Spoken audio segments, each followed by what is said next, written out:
so the webinar tonight is easily activating your all compelling reason to be fit. And it's really important that we actually begin to activate this, our reason to be fit. Otherwise, all the education, the planning, the strategy means actually nothing, because nothing happens. So one thing that is central to activating your reason to be fit is to have a compelling why. Many great fitness programs fail not for lack of information, planning, training, or proper gear, but due to the lack of a compelling why. And you've probably seen exercise machines buried in a garage.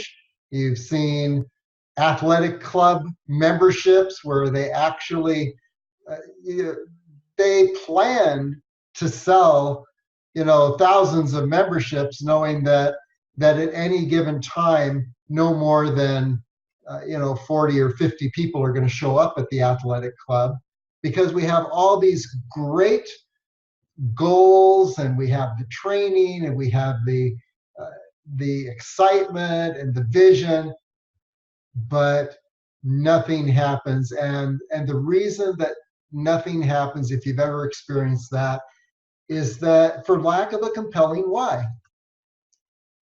So in this webinar, you're going to learn what are the essential elements that make up a powerful why, capable of sustaining you through success with your health goals.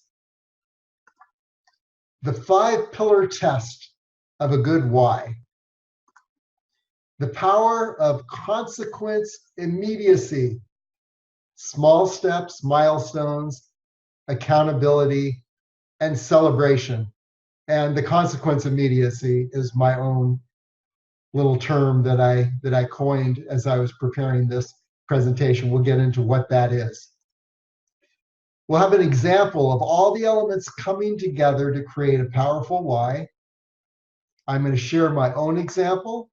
It's just mine, and definitely everyone, my hope is not that people would follow my example, but that people would, each of us find our own compelling why that puts everything together. And we'll look at how other webinar participants have experienced the challenge of why. So I want you to be thinking about sharing in, later in the webinar, what has been your compelling reason to be fit that has kept you going over time.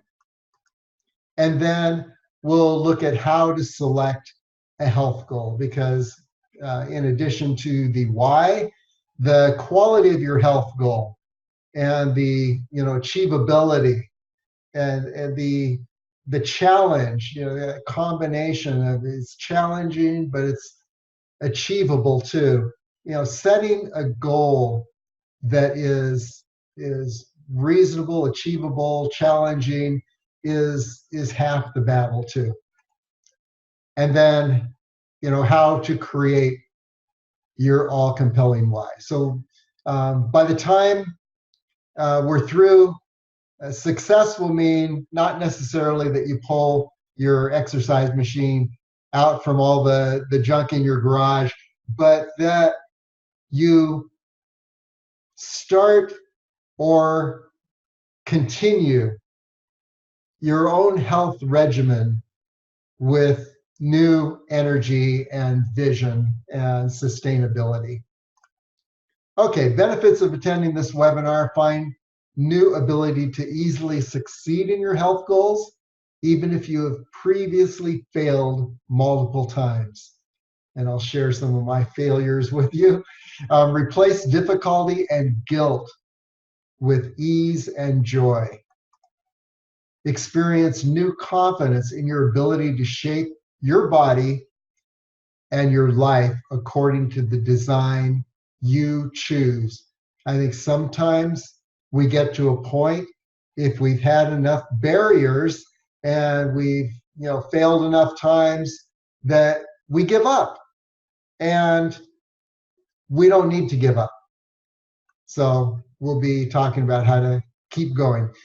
Become a positive example and a source of strength for others in the area of health and wellness. How valuable is that? We're all health professionals, and we deliver knowledge. We help people along a path. Imagine how much more powerful that is when we ourselves in our life become a positive example. So that's the hope here. Okay, so the vision statement for this webinar is we have the ability to shape the person we're becoming. Now, this has always been amazing to me. Both of these women are 74 years old, and the choice is yours to make. So what we're doing is we're shaping our future every single day. I'll tell the story of Norm Reinhardt. I wanted to be like Norm when I was 64 years old, which I am at this point.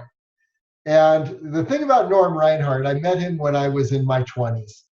And we would go running together in Pasadena area. And I remember one particular run up the Angeles Crest Highway where we went up about 5 or 6 miles, and then we ran back. Well, at some point, he said, "Oh, I'm going to turn around."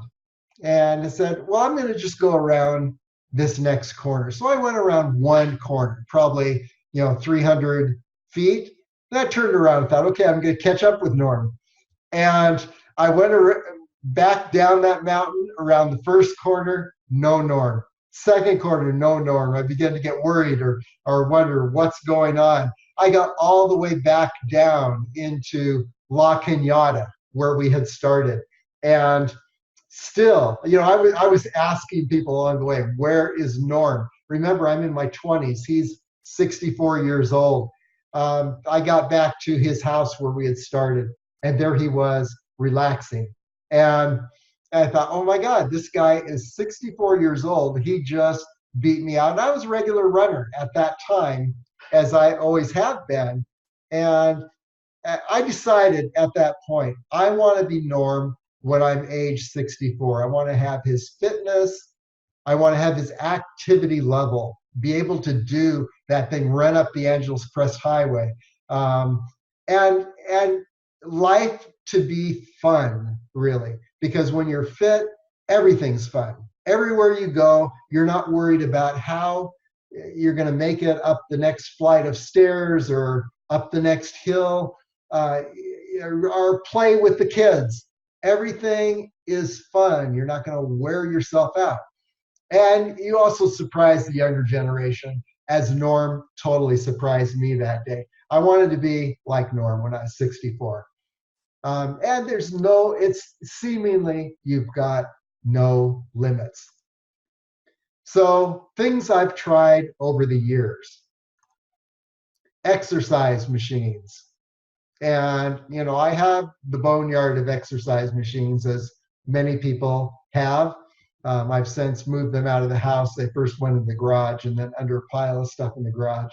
And then I had a garage sale. So exercise machines, work out in the gym, and I've done that.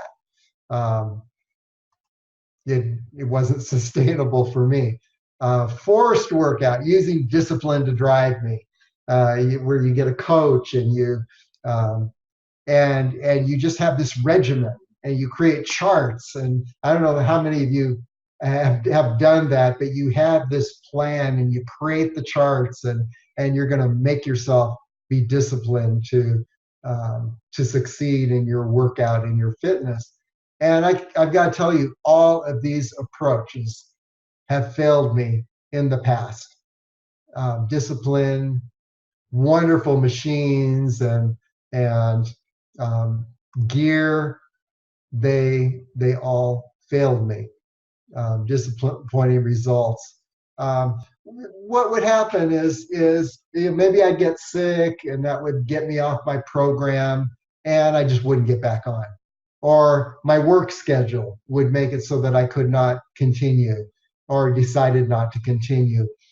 Family obligations, life changes, a move, divorce, a new job, and my workout program and all that vision was history. Weight gain, making it not so fun to exercise. All those things were barriers, and I imagine, maybe some of you have never had a barrier, never had a workout program that failed, never struggled with this. Believe me, I really struggled at times with my workout program and my fitness program. And so then I began to take those elements that had inspired me since I was a child. And this is the breakthrough. Adventure and exploration. Our family used to go down to Death Valley from Oregon every spring break. And while the rest of my family was gathered around the swimming pool there and enjoying that experience, I was wandering out in the mountains because I always had that desire to see, what's on top of the next hill. Can I get to the next hill? And I spent whole days out in the desert while my family was there around the pool. This is when I was like 8 years old, 8 to 12. Then another thing that really inspired me was a larger vision of myself, pretend and fantasy. And so I'd have these fantasies as I was hiking or running on in the mountains as a kid, of being this great Olympian and totally invincible. It was all fantasy, but it really fed me. And so I like the fantasy purpose, getting to the destination, making the summit, but just a sense of purpose. And fitness and health, all those things have been elements that have been with me since I was a child. And I'd like to, that's the real key. I'd like you to begin asking yourself, what has inspired you since you were a child? What did you love to do as a child? Put yourself back in age 5 to 8 years old and ask, what was inspiring to you? Because believe me, that is the key to sustainability of a program. It's not the equipment, it's not the structure of the program, it's not the coaching, it's nothing external. What inspires you and what is going to give you your breakthrough is something that's going to come from within, deep within yourself. And it was probably there when you were a child. So begin asking yourself, what is that? What are those elements? And another thing that always inspired me was the spiritual connection.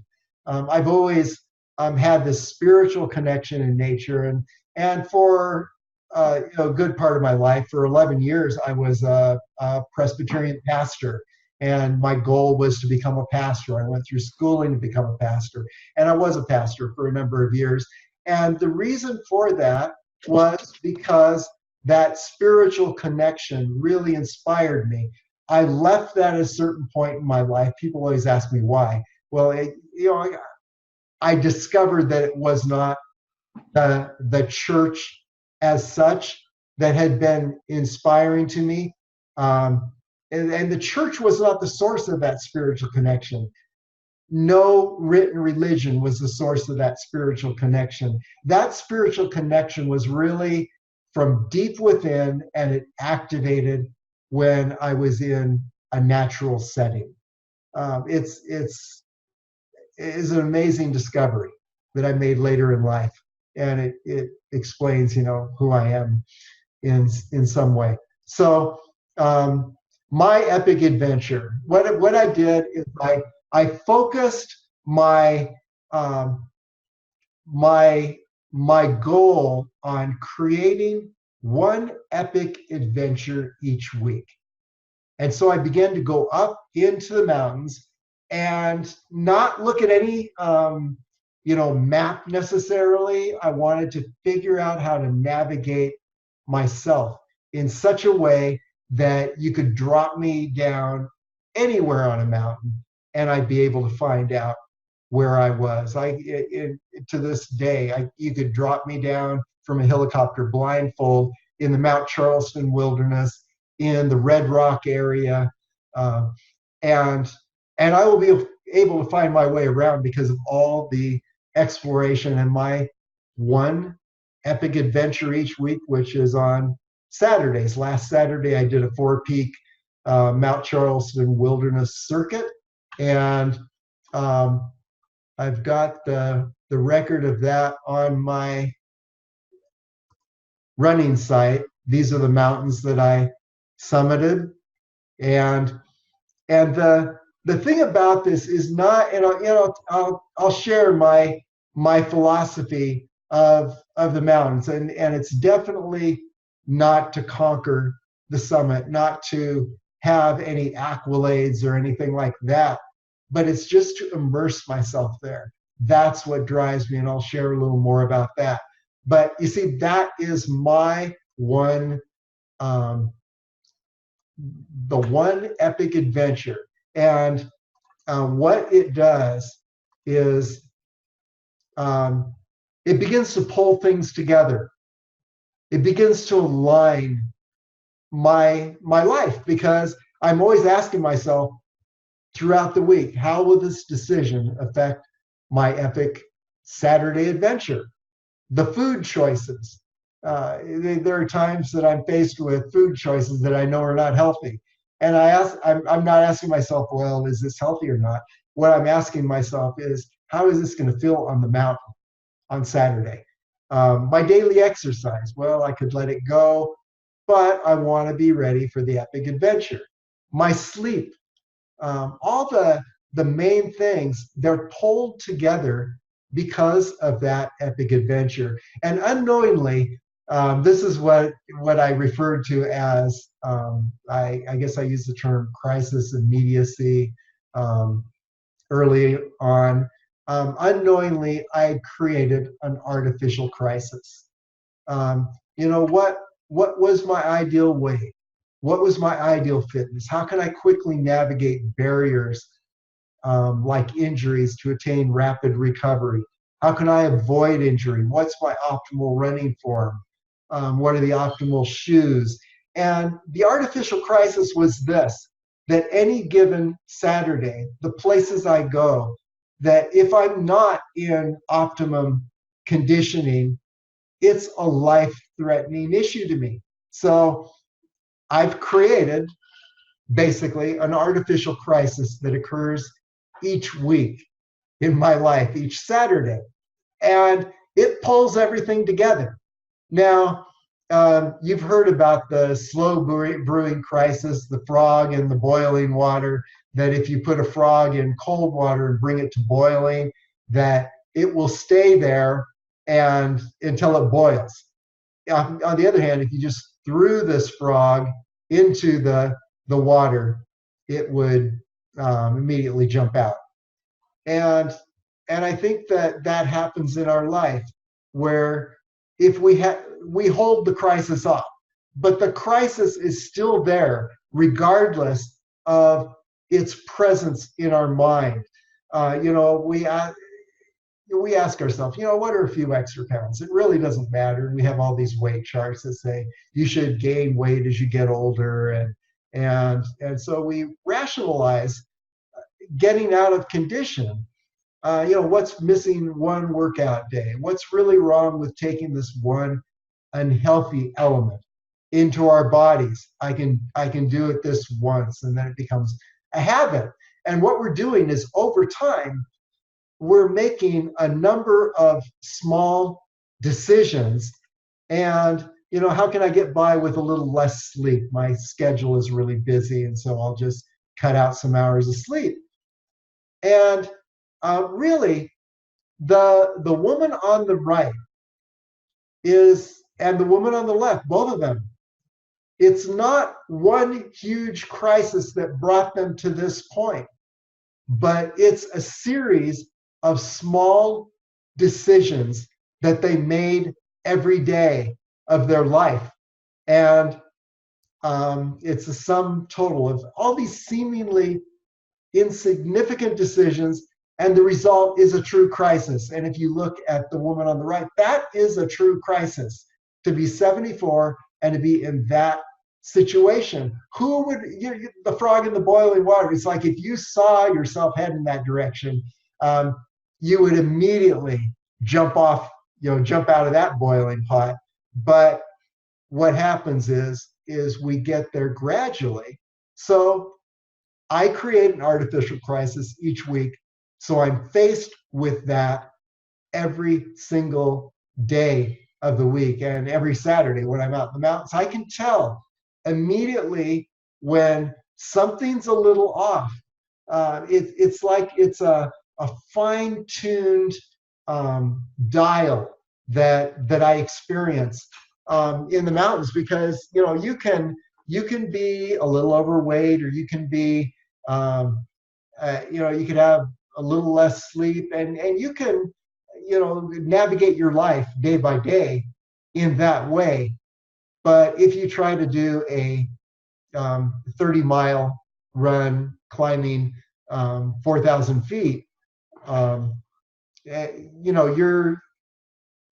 you're going to know immediately what's going on with your body. You're going to feel things you never would realize were going on otherwise. And so I create this artificial crisis, and it's really worked. And that's not the reason. That's not the sole reason I do what I do, but it's one of the benefits. The true reason is just the spiritual immersion in nature.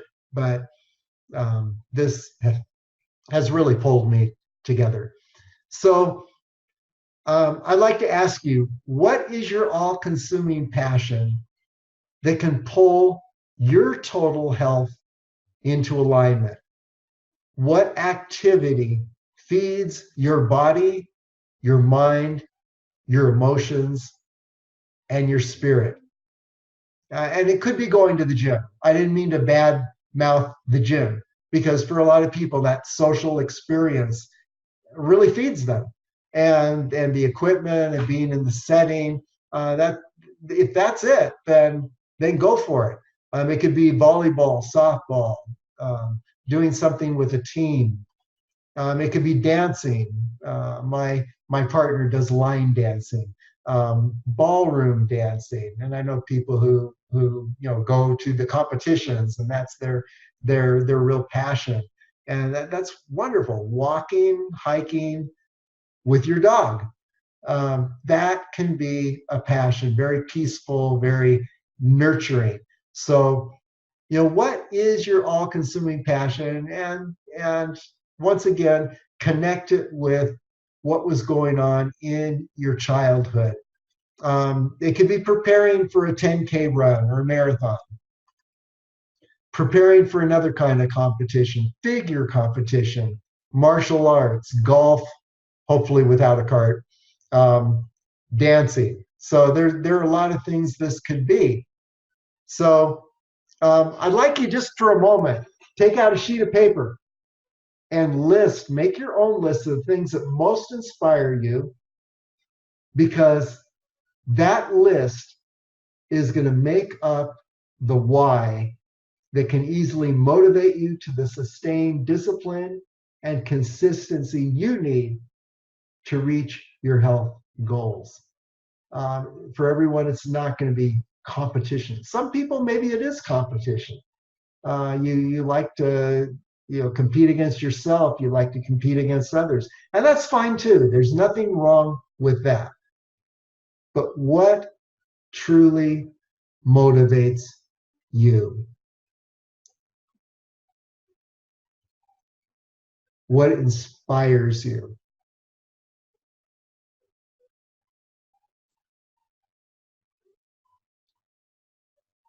And there's a real difference between inspiration and motivation. Motivation on, you get the idea of somebody cracking a whip or you cracking a whip and moving yourself forward. You've got the drill sergeant that's barking out orders. Inspiration is different. Inspiration comes from within. And so that's why I use the word inspire. I also use the word motivate, but the word inspire is the thing that really can drive you. Does anyone want to share what most inspires them?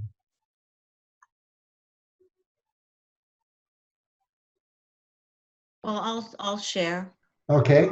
What most inspires me is when I feel good, when my body feels good, lack of pain, eating healthy, also doing my yoga practice with my group, whether it be out in nature, whether I'm at a retreat, whether I'm teaching a class. To me, it all surrounds around doing the yoga practice and feeling that energy with the others. And that just motivates me and inspires me that there is something bigger than ourselves. Okay. So it brings us to that whole connection, that we are all connected, and by having that positive energy, it brings it to another level. Okay, Denise, that's really good. Just that feeling. Yeah, it's emotions. And what inspires you is likely to have an emotional element too. Anyone else? What inspires you? Yeah, I'll say what inspires me is dancing. I mean, I like freestyle dancing, and I have to dance at least several times a week. And if I don't get to go out dancing, I'm going to dance in my living room or in my house somewhere because I love to dance. And that, for me, it's joy, and it's also radiating joy to those around me. But it's also, there's this thing called katsugen, which is inner directed movement, and it corrects things in the body. Wow. And so when I dance, that's why I like freestyle dance, is because I like it to be katsugen, like, so to correct everything that's out of whack in me while I'm dancing. And that's just the inner directed movement. Okay, very good. Yeah, and that's almost a spiritual thing too. Absolutely. Okay, anyone else want to share? What inspires you? I'll share, David. Okay. I'm just real big into experiencing things, and like, I like to say we live in a big, small world. The world seems small now. We can go to the other side of the world in a short amount of time and just meet so many new people and experience so many new things while we're here on this earth. And, having a background in healthcare, I see people that they're completely debilitated by the time they're like in their late 40s, and they can't experience all of those things, and they're still probably even working, got a long time until retirement, and they'll never ever be able to experience some of the things that I want to experience in my life. And I look at one of the people that I look up to a lot is my grandpa. He's 76 years old, and every year he does some kind of like a charity bike ride or a run or something like that. And he stays motivated every day throughout the year so that he can do those big events. And I've realized that when we go on like family trips or different things like that, when you would expect him to not be able to do certain things because he's much older than the rest, he can always do it. And I always want to be the person that can always do it, whatever it is, and so that I can really just maximize and get every experience that I can out of this life. So that really inspires me and motivates me to stay active and healthy and and on top of that, just meeting people. I love to meet people and interact with people. And if you can't get around, if you can't get out of your house, then it's never going to happen. So that's a big inspiration for me. That's a beautiful story, and I think of older people have always inspired me because that gives me hope, and it's interesting. You arrive at the same conclusion, but in a different route, because what you were describing, Tyler, was something that included, socializing, mixing with others, and experiencing other people. And for me, the thing that I do is very solitary, trail running, and there are days that I don't see, for the whole day, I don't see another person.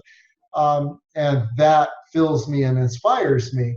But the thing is, there are lots of different ways. Everyone has their own unique way, that thing that inspires them, and to get in touch with that is the goal.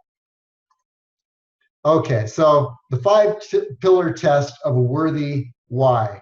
Whatever it is that you're looking at, that is going to be that one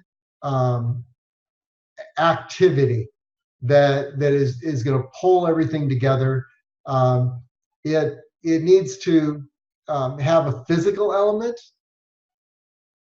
a mental element, and I just say with my running, of course, the physical is understood. The mental, trying to figure out how to get up some ridge, and I'll just sit and study a mountainside, and ways will appear over time that looked impossible, and it becomes kind of a parable of my life, that if I just look at something long enough, that I can figure out a solution.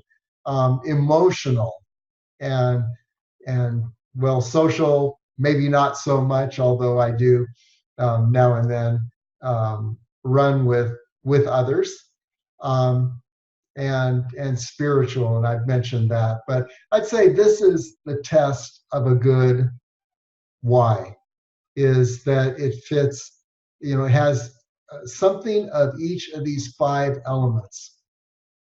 Okay, so try to eliminate reasons to skip your activity, and set it up in such a way that you're not going to have reasons to skip the activity, because you want it to be sustainable. And if it's a worthy why, don't let that activity be dependent on someone else. And it's just a caution. If that other person then does not come through, you can get off course. Don't make it expensive, because we all review our budgets now and then, and we cut things out that aren't entirely necessary, and sometimes that's when people will cut out an expensive sport. Make it simple, no huge lengthy preparation. And what I like to think in terms of is like 1 part preparation to 5 or 10 parts actual activity. There are certain activities that we can set up that you spend a lot of time just getting all your equipment together, preparing. I try to make things simple, and then turn it into a routine. And I have the 6-month rule. It takes about 6 months to internalize a routine, and so it's not going to happen. That's why you have New Year's resolutions, and people, they're all gun ho with their resolutions, and it works for a few weeks. Well, if you can take that New Year's resolution and work it all the way through June, you've got a chance of making it work. So that's the 6-month rule. So we shared just a moment ago, and let's add a few layers now to your why. let's take that activity and add a few layers to it. So what I do is I document my epic adventure, and you can see on my site. And well, anyway, I'll share more about that. I add an element of contribution, some kind of useful aspect. I have a daily run, and my goal is to create a beautiful space. And this run is on a golf course, an abandoned golf course. You imagine an abandoned area in the Las Vegas area. What's going to collect there? A lot of junk. And so what I've done is I've taken this 27-hole golf course. I take a couple plastic shopping bags with me every time I run it. And over the last 2 years, I have literally removed 2 tons of debris from that golf course. And I've turned it from a trash heap into something that looks like a national park. And I've done that just by adding like 10 minutes a day to pick up a few things.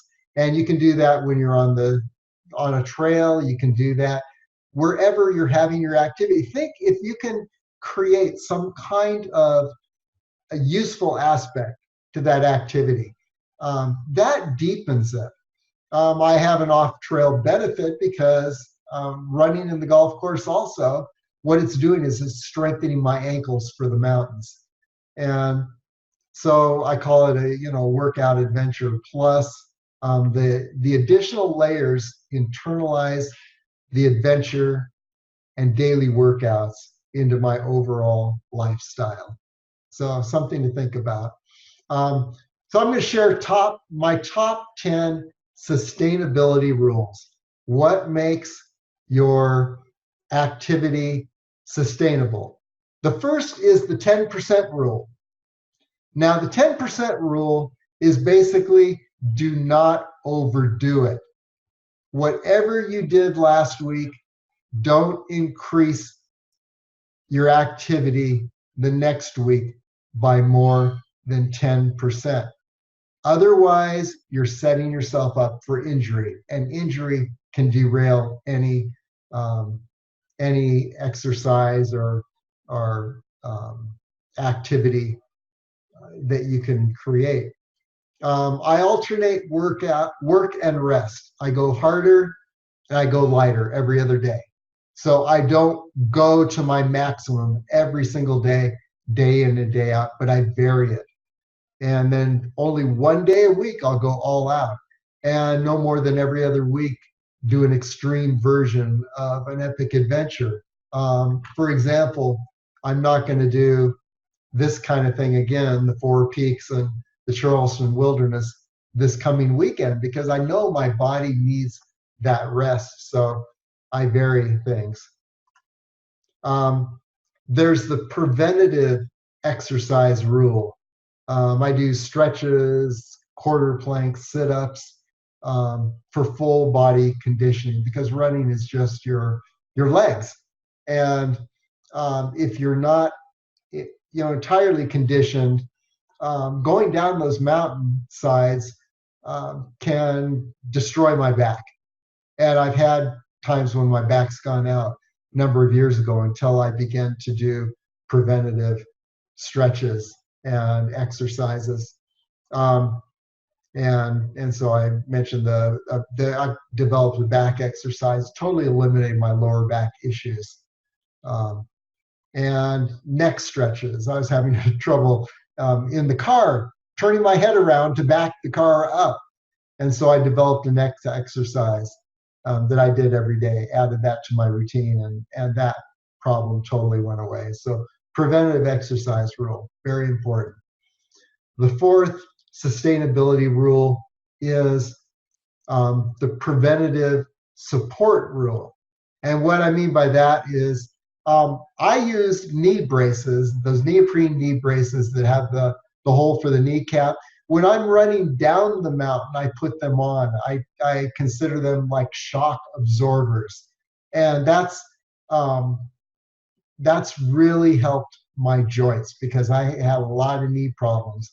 Back in my 20s, I haven't lately, chondroitin and glucosamine, so supplementation.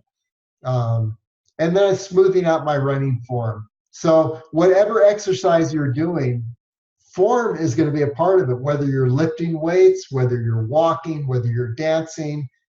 Form and how you move is very important. Sometimes I slow down my motion to painfully slow so I can analyze what is this form and is it a healthy form. So so supplementation, I feed what I break down. It aids in rapid recovery, and I probably take more supplements than the law allows. I take something like 40 supplements a day, and so I also analyze that. But the point is, it's been working for me over the years, and so I experiment. Anti-inflammatories. Now, what I mean by this is I'm talking about foods and natural anti-inflammatory supplements. I'm not talking about the the over-the-counter NSAIDs, anti-inflammatory things that can actually really harm you. But for example, tomatoes, nightshade plant, that will create inflammation, and then you're going to, something's going to get inflamed, some joint, and now you're going to start moving around in a way to compensate for that pain. And that creates another injury, and so it really sets you on a downward spiral. So think about the foods that you eat and what causes inflammation. And you can Google that. Use pain relievers wisely. I use them sparingly, and these are like naproxen. Pain is the body's warning system that something's wrong, and the wrong shoes, wrong form, and masking pain can lead to further injury. So I'm very careful about that. If I have a pain, I don't just take a naproxen to mask it and then go out and run. That can be disastrous. It'd be like my last run for a while. The ideal weight rule. Being at my ideal weight increases endurance and fun on the trail, and it's going to make your exercise more enjoyable, whatever your activity is. So I think everyone should know, what is your ideal weight? And so make that a goal to, if you don't know, then ask yourself that question. Begin to study it. And I'm sure that some of you here can actually, help with a way to assess a person's ideal weight. I believe some of you probably have programs for that, but the important thing is to know your ideal weight. Safety rule, stay out of the danger zone. What I mean by that is never go beyond your limits into the danger zone. It's always better to stop just short of dangerous overexertion and hazard. And I can say that like in the mountains, where if I'm in the mountains and I look at the next section of this mountain that has no trail, and it just doesn't look safe, I turn around and go back. And my thought is I can always return next week and then push it a little further. And for example, La Madre Mountain, Gas Peak, I've made 10 to 15 attempts short of the summit. But I keep coming back and I get a little closer each time. But the point is, I don't just push on. And it's the same with weightlifting. If you're doing weightlifting and you go beyond that danger zone, you can end up just messing yourself up. If you in dance, if you do a sudden move that you're not used to, know where your limit is and stop short of that limit. Don't go beyond, don't push beyond. And then another item here, sustainability rule is don't push, allow. And aggressiveness in your exercise or in your activity adds stress, is counterproductive. It's short-lived, meaning that it's a one-way trip to eventually stop, and it produces weaker results. And in terms of the mountain, rather than going at it, I mentioned I was going to share something about this earlier, rather than going at it in such a way that, hey, I am going to conquer this mountain. Rather, I have the standpoint, I'm going to allow the mountain to pull me upward. It's just a different perspective. There was a study with a number of runners at one time, and the coach said, run your hardest and see how fast you can go. And so he timed them around a track. And then the next time he said, just have fun. Just go out there and have fun. And that second time, the runners had better times, actually, because they were just out there to have fun. They weren't out there to, to have a blood and guts, beat themselves up victory. Sometimes when you're just out there enjoying yourself, you get better results. So I don't push, I allow. The ninth is create an accountability structure. And my website makes me accountable because I know that I've stuck something on my home page. On the home page,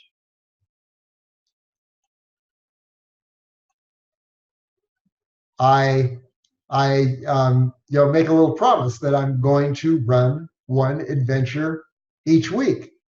And I'm going to put that adventure on the homepage and link to that adventure on the homepage.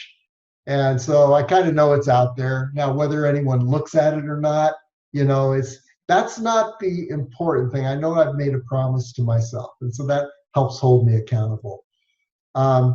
Create milestones along with celebration. And what milestones are is there points along the way. So you don't have just this huge goal out there in the distance, but you have points along the way where you can measure your progress. So create milestones to your goal. That's going to help you track your process and give you reference points along the way.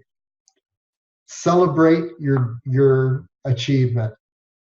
Pause to celebrate, because that creates a reward and it gives you something to look forward to. And so design your celebration before you even begin the program or whatever activity, moving toward whatever goal you have. Design the celebration that's going to take place when you reach that goal. Powerful. Okay, so I'd like to give you an opportunity now to just share some of your previous experience with an all-compelling why that has pulled things together in your life. Whoops.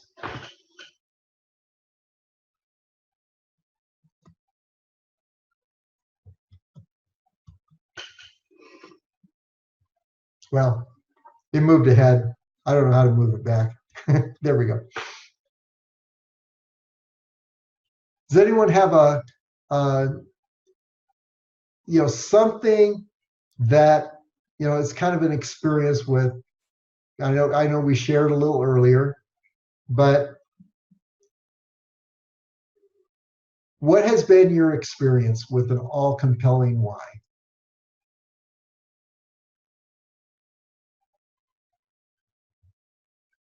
David, I'll speak. I don't think I've ever really had an all compelling why as far as like health goes that's actually been defined. I know from time to time I'll set a goal for myself, and I like to challenge myself. But it's kind of like what you mentioned earlier. A lot of times I'll push myself to the point of injury or like just getting sick or something like that, and then it throws me off.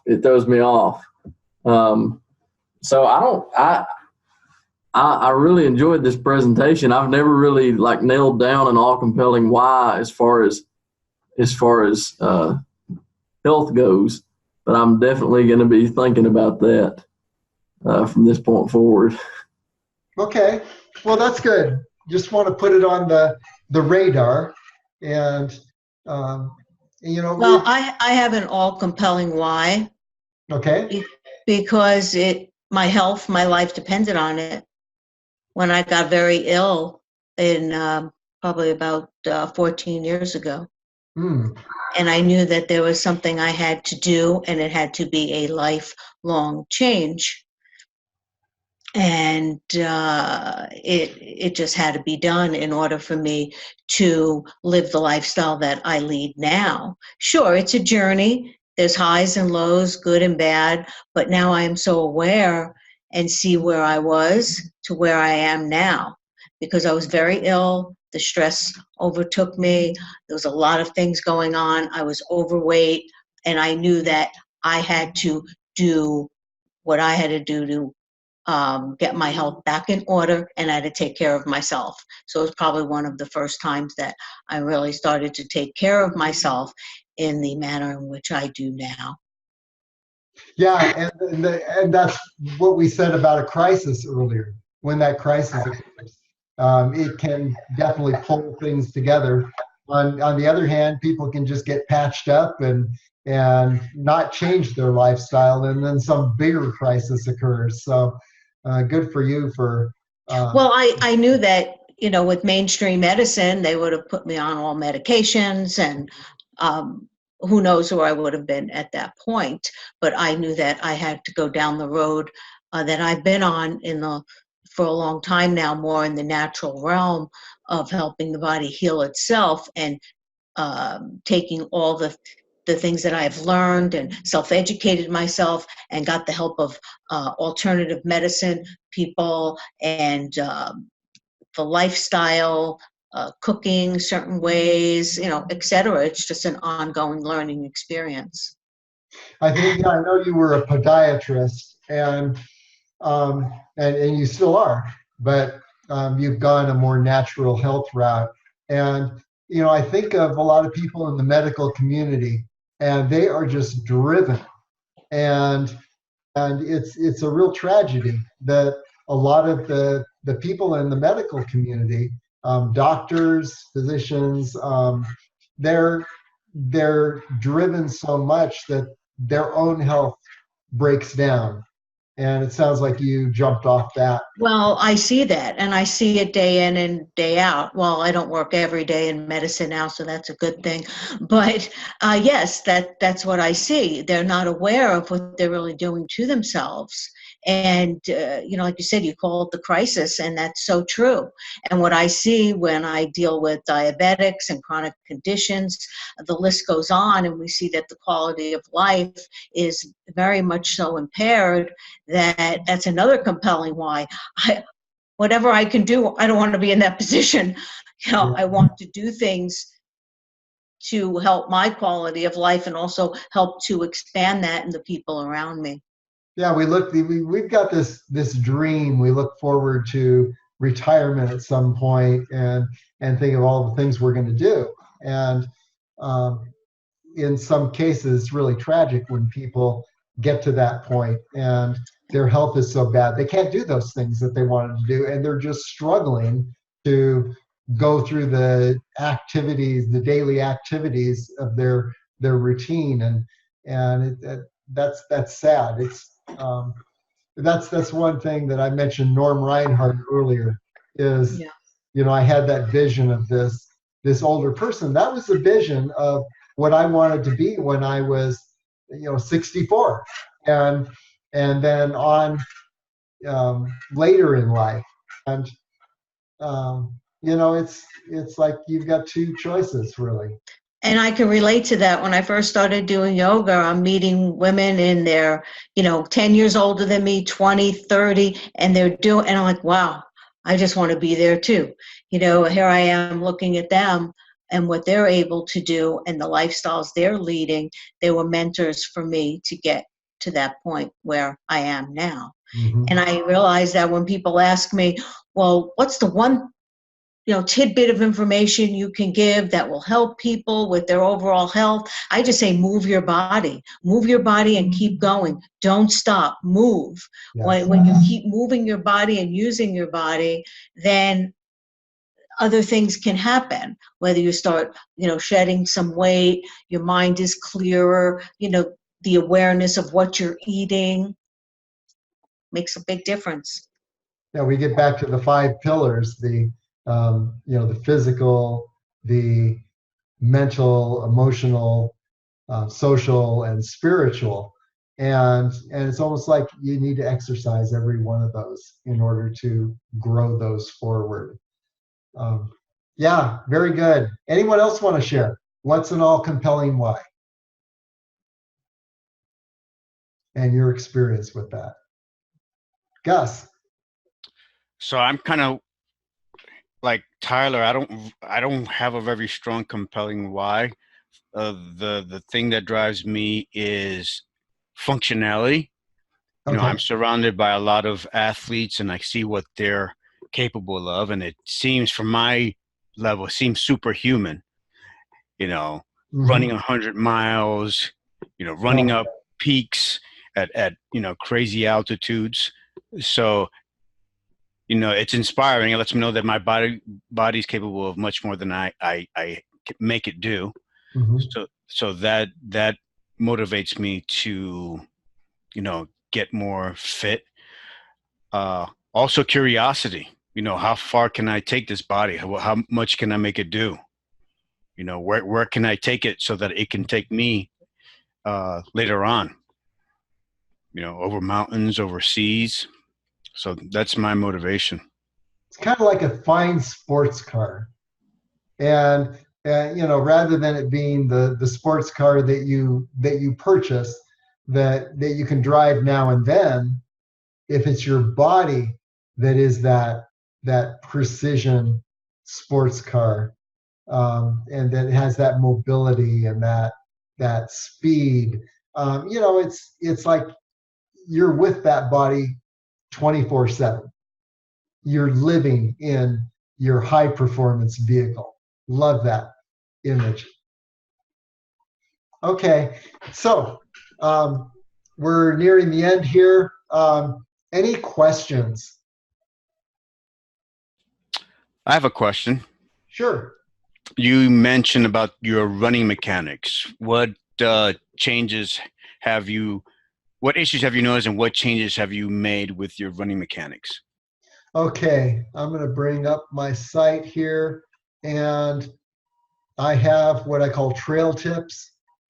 And my site is basically a number of videos. And so I have created, as you can see, I've created a page on running technique, on conditioning, on gear, wilderness navigation. Let's get back here. There we go. Wilderness navigation, supplementation, and mindset. So at every point in my progress, I'm always thinking, how did I do this? What makes this work? And if something doesn't work, I'm asking myself, okay, what did I do wrong? And I'll make a little video and talk about it in this section. So is that helpful? So I'm asking specifically of your running technique, like your mechanics. Okay. Well,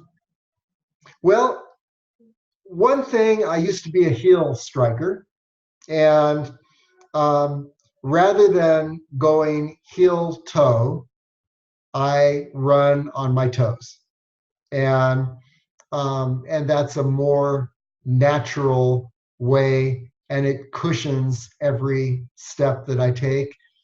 I wear what's called low drop shoes. The problem with a lot of running shoes is that they have these huge heels. We call them high heels, and what that does is it throws your whole body off, and it creates an imbalance and leads to injury. And so that's another thing about running form is that the proper shoes and the way you strike the ground. And there are a few other things that I do, and it's been naturally over time. I take shorter strides, for example, rather than long, laborious strides, and cutting your stride distance in half can really add to sustainability on a trail. When you have upper body workout and stretches happening, what that does is it helps to align your body for every stride that you take. So those, I guess, are a few of the things that are most important in my running. And I mentioned, yeah, if you're going down a steep hill, definitely I need to have the knee braces for the shock absorbers. And another thing I do, I take a couple walking sticks along with me when I'm hiking. It adds to stability, and it harnesses my upper body strength. And the walking sticks I use are I make them myself, because I make them out of old yucca stalks. And you can see that on the gear part of my website, where the reason that I guess it's not showing here in the picture, but what I do is as I'm going down a hill, especially, those sticks are a lot stronger than the ones you buy that collapse, because I've broken a lot of those ones that collapse. And so I can actually vault over rocks and obstacles. And when I'm lowering myself, rather than just jump off of a high point onto a low point, I'll plant the sticks as I'm going, and I'll hold the ends of those sticks, and I'll lower myself so that the impact is very slight. So those are some of the things that I do in the mountains to help, and I can share a lot more things with you. Okay, any other questions? I think we're reaching the end of our time here. Feel free to email me, and I mentioned the Trail Tips tab, and we know where to find the webinar replays. It's on the webinar link of the website, and health education on the right. And here's the webinar registration link, and then all the replays, and then the ones we're looking forward to. Okay. And then here's my information. Contact me, ask a question, call me, email me. I love to talk about this stuff, and